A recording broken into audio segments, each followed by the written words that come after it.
Hey everyone, Todd here, internalarchitect.com.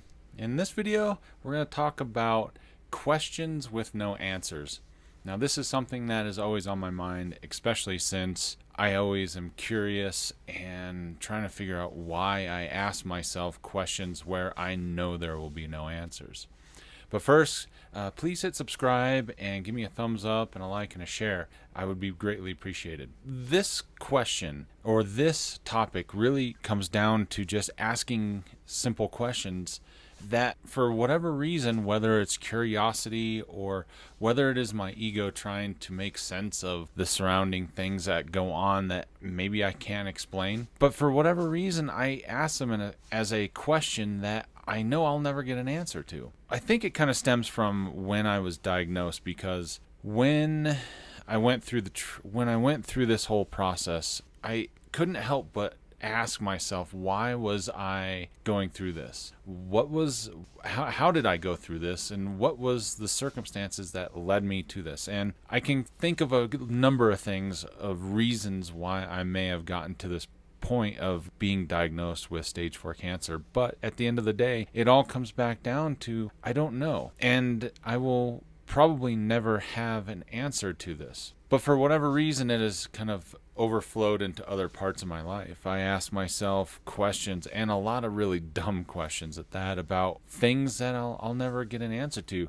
Why people make decisions that boggle your mind for whatever reason. I think it really just comes down to, for me, it's my ego trying to ask myself and to try to make sense of other people's situations that are confusing and are curious to me. I had talked about a couple circumstances, one where a guy had mowed down his entire yard, a couple acres worth of these willow trees, and my curiosity is just like, why the heck did he do that?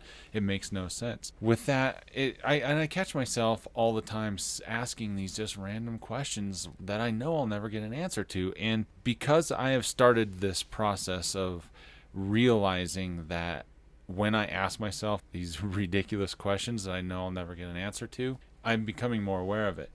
And over time, it has gotten easier. It's been about...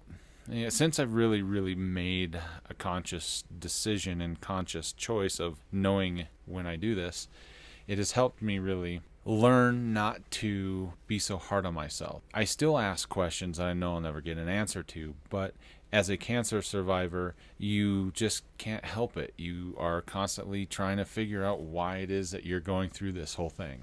And so that's why it has been really important for me to really make this awareness within myself, because the more that I realize I do it, the better I get at not trying to ask these questions. And when you leave a question open-ended, it can lead to kind of some pretty painful emotions and situations, and lead to fear and lead to anger. And I really don't need that in my life. So really becoming aware of these questions, and it's maybe just a psychological thing that I am really teaching myself not to continue doing. And so far it's been helping. I get a lot more relaxed, I guess is the best word, to allow myself to just feel okay in the moment and feel okay with the situation, the surroundings that are going on in my life. Sure, there are times where it's really difficult. I haven't put a video out in the last week because of things that were out of my control, and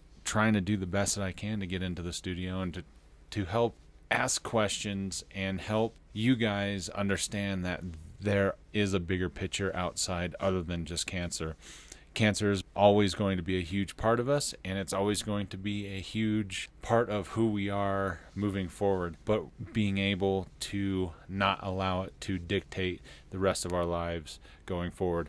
I choose to be a survivor, and one with a lot of positivity, and try to bring that into the videos also. So I think that helps explain kind of where I'm at with this kind of a strange topic, but nonetheless, I believe that once you start realizing that these questions will not ever go away, but you start reframing them into having answers or being able to find answers for them, really makes a big difference. So yeah, thank you for listening. Try to keep this on topic as best as I can. You know, don't let the curiosity get on you, and don't let your ego start toying with your emotions. It's super easy to do, and you start kind of running into a whole lot of gamuts, especially part of asking questions with no answers. So thanks again, guys. Please hit subscribe if you would, and thank you for your time and your energy, and I will see you on the next video.